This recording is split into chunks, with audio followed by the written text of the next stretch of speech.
The last time the NOVAR Verizon Cup Series hit the track, Shane Harden took the victory at Boston after pretty much dominating the race in the second half of that event.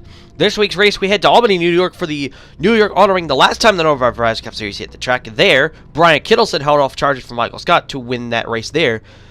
Major safety renovations have been done since that race, as the track was briefly closed down, and then this track received a major haul. It removed the hill between the end of the trial in the exit at turn 2 because it was the key factor, notably during the 2011 race, where a huge wreck which injured several fans in that race has plagued that area, and this will be the first official race with this new layout. It was also reported that the track was going to be slightly bumpier to accommodate more spread out racing. However, those rumors were turned down due to the fact that even with the new aerodynamic package that was brought here, the racing was already spread out, especially from the test races here.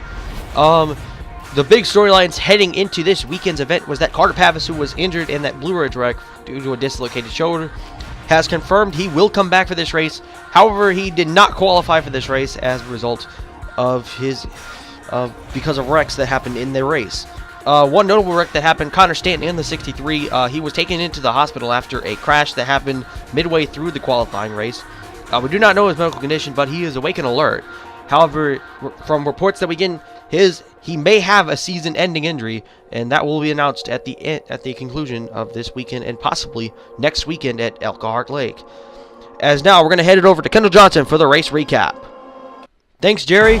The 03 of Shane Howard is leading the field, and on the start of this race, Mark McGill in the 20 is on his outside, and Walter Youthen in the 8, who is sponsoring Crown Royal in that number 8 car this week, is starting in third. As it appears the first two cars on the inside get away from the pack very easily. Mark McGill in the 20 did not exactly get the good start. He Kyle Eichson in the 05, who was already trying to challenge for that spot in that number 05 Valvoline Ford, with Shane Nargan in the 32 helping him out. As we head down the back straightaway, the 03 and the 8, they are still single file, as looks like Mongillo was able to get down in front of the 05. As heading out of turn number 4 and into the trial, well, looks like car number 03 of Mark Shane Howard is going to lead the first lap, with Walter Youthen in car number 8 in second, as looks like the 05 of Kyle Eichson was able to get there. We have our first caution happening, as here's Kyle Eichson in the 05. He actually comes down on the track, and actually this does not bring out a caution, as the 05 comes down. He gets hit from behind by the 09 of Ike Chase Jr. It spins the car, gets Luke Ward to the 14. So as a result, the 05 would fall off the pace. However, we would have our first caution happen on lap 4. Blake Tagliana and Jason Duke would get together. Jason Duke would come back up the track, get hit by by Ike Chase Jr., and Keith Hales goes spinning and gets turned on his roof by the 25 of Scott Howard. So already we have cars flipping over here in New York. Here's what happened in Jason Duke's perspective. He got hit from the 50 after, I believe, he made contact from Scott Johnson. The 66 get hit from the back, and somehow he gets hit again from Ike Chase Jr. There you see the 27 getting turned over by the 25 of Scott Howard. On the restart, Mark McGill and car number 20 led on the restart, with Shane Harden in the second, Casey Lester in the 12 and third, and Jason Kylasso in the 04 in the fourth spot. Mark with Todd Piper in the 26th and 5th. Looks like the top 3 all get away from Kylasso. Kylasso did not really get a decent start, as looks like Mongillo, Harden, and Lester were all able to get at least a decent start out of that. And there you see Harden going to the inside of the 20 of Mongillo, as Harden appears to be going side by side with Lester. However, he gets a really good run into turn number 3 and has help from Jason Kylasso now. However, as Harden gets by, then we have another caution happen on lap 9. Brian Kittles will come back up the track, get into Alec Kibble. Kibble goes back down, gets Cody White, and several cars go sliding. Looks like the 88, the 53 going around. There you see Cody White going spun around. Let's take a look at what happened to Cody White. White was just hanging around on the bottom. He gets clipped by Kimball, comes back up to the inside wall, appears to save it, somehow runs into the wall, and then turns himself around by Jake Kierland in the 76. All cars in this wreck wouldn't be able to continue on going, as the 26, he almost gets rear-ended by the 66 Jason Duke there. Kyle Eichson in the 05 led on the restart, which happened on lap 13, as JB Scott and Casey Hutto, Red Bull teammates, running second and third. It's a very good day. It's actually a very good second start for Kyle Eichson. Eichson didn't really do much at Casey, but he's already making a statement here. He qualified in the top 10 here, and now he is running in the top 5. here, running in the top 10 here, and actually leading the race as Casey Hito in the 19 is teaming to get a charge. Jason Calasso also likes my team to get a charge. He's getting a good run here, and now he's getting to the inside, and looks like he will shut the door on. Actually, will shut the door on Calasso, and will now try to take the lead. And oh, Calasso gets hooked from the 26 of Kyle Eichson. Nargan in the grass apparently, and Jason Calasso is going to take the lead away from the 04. So we did have some very close encounters there, and somehow Nargan gets back up the track without any problem. As it looks like Kyle Eichson, oh, Mongello almost turns Piper, and that almost set off a huge wreck, and Mongello almost got turned by Casey Lester there. So we already have some crazy racing going on here. However, that will settle down on lap 16. Kyle Eichson gets turned by Jamie Scott A. That sends Nargan spinning, and we got a couple of cars there already. Thomas Lawyers, Blake Tagliana, CJ Gordon is in there. Justin Klingston's in there as well. Alan Kimmel's in it. Damon Scott's also appears to be in it. Here's from Justin Klingston's perspective. Looks like he got into the back of Evan Brooks in the 95. Shane Howard, the 03-year pole sitter, is also collecting in this. However, racing back to the caution flag, Kyle Eichson pulls up in front of Jake Kierland and turns himself in front of Gordon Biller, who gets Ike Jace Jr. And the 05 slides back up the track. He almost saves it here, but then somehow stalls it back out. Gets hit by CJ Gordon, and then gets hit hard by Alan Kimmel in the 88. And despite the hard hit, Eichson was able to get out of that car, and then there's that hard shot from Kimmel. Looks like Kimmel, like Eichson, was able to get out of that car without any problem. And then here's what happened to Ike Jace Jr. He gets hit from the 05, and then somehow the 09 comes back down the track. He comes back up the track, hits the wall, and then gets turned by Luke Warren in the 14 as the 09 was stalled out there, as we're going to keep on going. Jan Honori led on the restart, which happened on lap number 20, with Walter Youthen in second. Brandon Green in the 30 is in third. So these past couple of weeks, I believe, for Brandon Green have been really good for that 30 car. I believe he finished in the top 10 at Casey. Actually had a good run at Boston, and now he's having a good day here at New York. As it looks like the 01 Honori gets a huge gap over the rest of the field. Brian Kittleson also a surprise there in the 53. He actually won this race in 2012, and is actually the defending winner due to the fact there was no 2013 race here. As there you see Honori is going to lead the field down into turn number 1. Oh, Scott Johnson gets it hooked by Harden, and then Johnson just turns Mongello. So let's take a look what happened. Looks like Harden gets into the back of Johnson. Johnson tries to merge back up, and then gets turned to the 20 on Mongello. Mongello slides through the trial grass. He's not slowing down. He slides back up the track, gets into Klingston. Walter Green's in there, and Damon's got in the 18s. We got more wrecking up ahead. I think Billard and Clark got together. As let's take a look at what happened in that one. Billard comes up the track, gets into Clark, and then both of them take hard hits into the wall. The 90, Billard gets more cars, while Clark appears to get only Lawyers in that one. As the 98 would slide down the track, the 98 would somehow be able to keep on going despite that hard hit. There you see Marcus Powell in the 74 stalled into the grass. Chadwick Blake, your points leader going into this weekend, sponsoring that purple Exide battery scheme. Here's where I'm at Gordon Billard. Both of them took hard shots. The 91 came back up, gets into Tony Wider. Marcus Powell was also in there in that 74 car. And then the 91 gets hit by Jamie Scott, his own teammate there, and then actually knocks Shane Nargan back going, as Nargan would have actually been stuck there had he not kept it on going. There, on the restart, we see Jay Honori lead on lap number 26, as Jay Honori is right now pulling away from the 8 of Walter Youthen. Walter Youthen in the 8 car, as he's racing, they have been practically strong at the super speedways. Chris Bell actually dominated most of the Dentsville race until his motor blew up. However, Chris Bell is running at the back of this pack now, while Chadwick Blake is struggling with a poor handling race car. There you see the 30 of Brandon Green and Logan Chin. Piper Incorporation has also been quite strong in the super speedways here, as you see Todd Piper in the 26 is also back there. Jay Honori in the 01 is also right there. We have our next caution lap 28. Looks like a Pierce contact. Chandler Blake and Evan Brooks got together. Keith Hales gets turned around. Steve Volk, Casey Lester, Chris Bell, the driver I just mentioned about being involved in being that contender here at Dentsville. On the restart, the 26 Todd Piper led on the restart on lap number 32, with Shane Harden second and Jason Duke in that 66 in third. Jason Duke, who finished, I believe, in the top 10, was, I believe, running very well here, and actually having a very good season in that 66 car. as Jason Duke, who drove that car pretty much his entire career except for 2011, where he switched to the number 6 car for driving that 6 car, which is now currently driven by Scott Harper. Another driver that you see also back there is you see Shane Harden in the 59. He's going to go for the race lead under the 26 Todd Piper. Those are the only 2 cars there. Mike Hogan in the 7 car. He's made 2 starts this year. However, he's doing very well in all of the starts that he's made this year. He got a top 5 at Casey, got a top 10, and actually won the pole at Boston, and now he's running very well here. Next caution, lap 37. Casey Lester gets into the back of Chadwick Blake, and that sends him around. Stephen Volk, Scott Johnson, and Chris Bell runs into the back of Ike Chase Jr.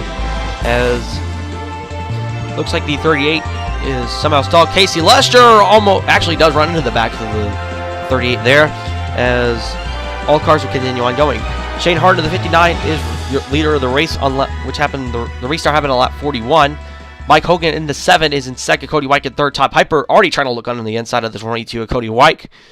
As I mentioned, Mike Hogan actually had a very dismal season so far in the first half of the season. However, so far in the first 2 races here of the second half, and so far in that, and also in that Casey race, he's actually making a very good statement on why he should be leaving this team at the end of the year.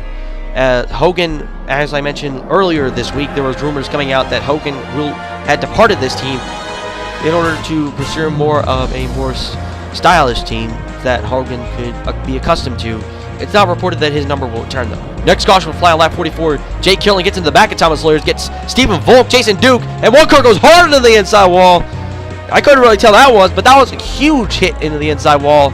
There you see, here's Scott Johnson's perspective. As there you see, they all slide up. And that car was, I believe, Casey Lester, if I'm not mistaken. Jason Duke, Stephen Volk, and the 29. Yes, that is Casey Lester in the 12 car who hit that wall hard. And apparently was turned by his own teammate there. Lester hits it huge and gets up into the fence, but no, I didn't see any debris go over. The red flag would come out for about 15 minutes as medical crews tried to get Casey Lester out of that car. There you see another angle. Hard hit into the inside wall for that number 12 car. That was from the pit road cam. So we do hope Casey Lester was okay, as he was airlifted to a nearby hospital for his injuries. Okay. Casey Littinger led on the restart on lap 48, as Brandon Green in the 30 is in second. Jason Calasso, very quiet run in the 04. Calasso's not really made any starts for Billy Garber Motorsports, because basically his team hasn't been that great, as Billy Garber, who ran the car in 2012 and 2013, stepped down after that year to pursue management roles for that team. Billy Garber Corporation, they currently have 4 cars, the 04, 4, 64, and 77, which those cars are driven by Carter Papps, who came back this week, Jason Calasso, Brian Dawson, and Max Rapon. However, Walter Youth in the 8, who will get by the number 5, Casey Littinger, who I believe reportedly is this week Target will sponsor that number 5 car in Indianapolis. Target was one of the sponsors that Casey Littinger had when he won the Indy 500 there, as during his career. He won it during the 2009 season, having that Target sponsorship. As there you see Logan Chin of the 72 is in second. Chase Jr., if I'm not mistaken, I believe he's still in the lead lap, and he's still running in third. That's kind of surprising to see from that 09 crew, as the 72 and Mike Hogan is also there. However, there you see Logan Chin in the 72. He bounces off into the Casey Littinger. Both the 5 and the 72 would get into the wall, as this would kind of slow both of them down. And then Jake Carolyn would just run right into the back of the 76. 76 would run right into the back of the 72. This would bring out our next caution, which came out on lap number 54, as Scott Johnson is also collected in that number 58 for Mobile One Racing. And Ike Chase Jr., what? How did he get in the lead? Ike Chase Jr. was the leader on the restart with Kano Zuki in the 71 in the second, and Brandon Green in the 30 and third. Jared Lansell on the 14 and fourth. Very quiet run for the 71 of Kano Zuki in that Havaline Toyota, who actually started off the season quite well. However, he has slumbered back basically the past several weeks. However, he is making a good job here. Jared Lansell, who actually had a very good run at Casey, almost could have won that race there. However, is running in the spot right there. Brian Kittle's in the 53, tries to go for the lead, but gets shut the door by Ike Chase Jr. The 09, they make contact there, as we will have our next caution, lap number 60. Contact between somebody, and then Evan Brooks gets turned around down the backstretch. And we got more wrecking down there in the other end of the track. Let's see what happened. Looks like Shane Argan at 32 tried to react from 13 and 29. That gets Jared Jason Calasso collected as well. Who, let's see what happened from Calasso. Apparently Harden didn't really move over and actually just pushed Nargan out of the way. I'm not sure why that happened. 0-4 comes back up the track, gets hit by Shane Harden, Walter Green, Casey Littinger were all collected, and then the 0-4 would roll over. On the restart, Walter Youth and car number 8 would lead on the restart with Cody Wyke in second, Brandon Green in the 30 and third, and Ike Jace Jr. is still somehow running in that 4th spot, as the 8 of Walter Youthen is leading on the restart. Cody Wyke at the 22, and the 30 of Brandon Green could not get down low enough under that 74 Marcus Powell. Powell will actually go and shut the door, as Powell is, I believe, 2 laps down. However, actually has a car capable of running with the pack, unlike the rest of the field, which their cars haven't been able to really do anything. As we would have our next caution, lap number 66, as Jarrett Lancel and Shane Nargan would get together. The 0-4 was also collected, as the 0-4 would drop out of the race at the 13 and 32 would continue on. Walter Youthen led on the restart on lap number 70, as Shane Harden in second. Mike Hogan in the 7 is in third. Stephen Volk in the 29. Another Piper Incorporation representative of that team. He is running in the 4th spot. Damus Scott in the 18. Silver Green Racing, really only hope, is in 5th spot. Cody Wyke is also there. However, I believe he pitted under the caution. As there you see, just like what happened with the last restart, Marcus Powell interferes with the leaders, as a critical moment in the race would happen around lap 80. As Walter Youthen gets held up by the 16 of Thomas Lawyers. Mike Hogan in the 7, meanwhile, just basically will just drive right by them and will pass pretty much everybody by himself, which you can really do that here with the help of lap traffic, and that's why lap traffic is always critical here at the super speedways. There you see Todd Piper, I believe he goes by for second, and there you see Shane Harden. Youthen tries to go low, but comes up, gets blocked by Harden, and then he gets hit from both by the 8 and the 7. And that's what basically knocked both the 8 and the 7 pretty much out of the wind. And then here's another wreck. This happened about 5 laps later. Stephen Volk gets hit from the 26. He actually tried to bump draft his own teammate, and then Shane Harden just runs right over the 29, not knowing that he could have just gone inside. This would take the 29 out of the race, and then Shane Harden would have to pit. However, Jan Arnori in the 0-1 would have a very strong car in this closing stage of the race. The 30 of Brandon Green and Thomas and Todd Piper in that 26 were basically only there. There you see Cody Wyke in third, actually in the 4th spot there. However, he was a little bit far back, so he needed a little bit of help in order for him to at least win the race. The 0-1 was actually strong to the point that the 26 and 30, they wouldn't really try to work together, instead just go for second, which I'm not sure why they did it. Piper almost gets the nose there, but I don't know, he gets a good enough run to shut the door there. Our last caution, lap 94, Shane Harden just dumps Mike Hogan for no reason, just for anger, and the 7, I believe, would continue on. Shane Harden would continue on going. You'll see both of them continue on going right here, as the 7 sticks to the bottom. However, for a odd reason, you're going to see the 59 just move up to the middle line of the track, as he is trying to get up speed, and then as a result, Thomas Lawyers just runs right into the back of the 59, and that's sends the 16 sliding down the track, and then he gets hit from the 38 to Chris Bell. So both of these cars would go out of the race, and as a result, this would lead to a green-white checkered shootout. This is not an overtime period, so all the lap cars are still there. As it looks like the first 4 at least have a decent shot at winning the race if they actually do, if the back 3 actually do something. Cody Wyke in the 22, he's going to make a charge for second there, as I believe Brandon Green did not get a good enough restart. As Todd Piper in the 26, he is now trying to get to the bottom of the racetrack under the 22 of Cody Wyke. However, Wyke is able to get that run, and now Cody Wyke actually has a chance to try to win this race. They are now heading to the white flag. There's no caution yet. Nothing's happening yet. No wrecks are happening now.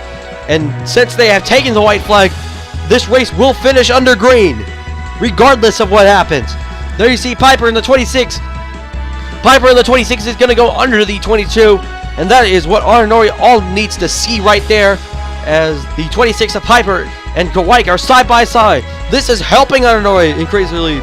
And just for odd fact about Arnori has never won multiple races in a season. So her one win so far this year, it came at Dover, but out of turn number 4, the 0-1 has a huge enough gap, and Jay Arnori will win here at New York. Todd Piper gets second. For the first time in her career, Jana Nori has multiple victories in a season. Her 3 career victories prior to this season was in the years 2005, 2007, and 2008. Todd Piper gets a second spot. He had that charge with Cody White, but however did not have enough for that charge on Jana Nori. Cody White holds off third despite a hard charging pass. He was passed by Marcus Powell, however he was a lap down, and he had enough to hold off Brian Kittleson, the 4th place finisher, and your 2012 winner. Brandon Green in the 30 finishes 5th. Very good run for car number 30. And Keith Hales in car number 27, he finishes 6th. So already when you're looking at here, you have 3 Piper Corporation cars in the first 6 spots, that of being the 26, 30, and 27. Damon Scott in the 18 is in 7th for Silver Green Racing. He had a very quiet day in that car number 18. Logan Chid also had a quiet day likewise in that number 72, but ran very well in this race. Jay Carroll in the 76, he was involved in a couple of accidents, however comes back to finish 9th. And a very quiet day for car number 39 of Walter Green, who finishes 10th in his Bass Pro Shop Chevrolet. And now let's take a look at your point standings. Chandler Blake, despite his struggles and his 23rd place finishes, his points lead virtually stands, although he loses 1 point, and it's now a 47-point gap over Keith Hales, who was 2nd in points going into the Boston weekend. However, retakes it back after struggles by Shane Cork III and other drivers. Cody White gains 4 spots. He is in the 3rd spot in the number 22 Lowe's Dodge for Silver Green Racing. Todd Piper in the 26. He is 4th in points. He is the big winner of the drivers in the top 10 as he gains 6 spots from 10th to 4th in the point standings. Shane Nargan in the 32, despite being involved in various accidents, he gains 1 spot to the 5th spot and gets into the top 5. So when you look at the top 5 here, you have 2 Piper Corporation cars and 2 Silver Green Racing cars already in the top 5. 6th place in points, Shane Clark III, who was involved in that accident. We did get an update from medical personnel. Clark is okay, and from reports, no injuries reported on Clark despite that huge hit that he had early in the race on lap 22. So it is expected that Clark should race next week. However, unlike Clark, Casey Lester, we do not know the medical condition. He is 7th in points, 64 points back. He fell 4 spots from the 3rd spot. We do not know of the medical condition of Casey Lester after he took that hard crash on lap 44, but we do hope the best for car number 12 of Casey Lester.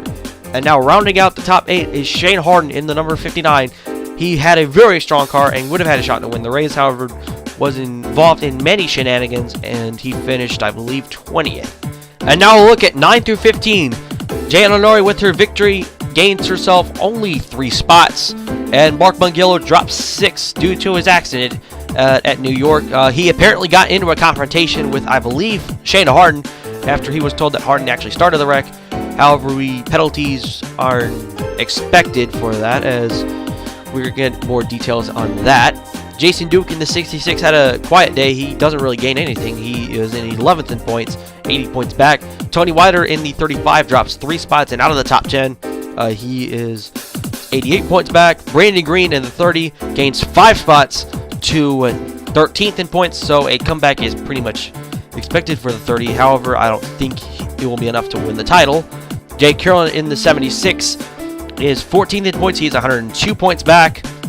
He had that little bit of shenanigans day, but comes back to finish in the top 10. And then Luke Warren in the 14, he was involved in a couple of wrecks, but gains 2 spots out of that. And just a little out of character note for this, the battle between 17th through about 26 is very interesting. Currently in the 17th spot is Justin Klingston in the 24, as it is just swapping around all over the place, as that is possibly one of the most interesting inside championship battles. However, that spot is not really worried since none of them are right now championship contenders. Next week's race will be at Elkhart Lake in Wisconsin.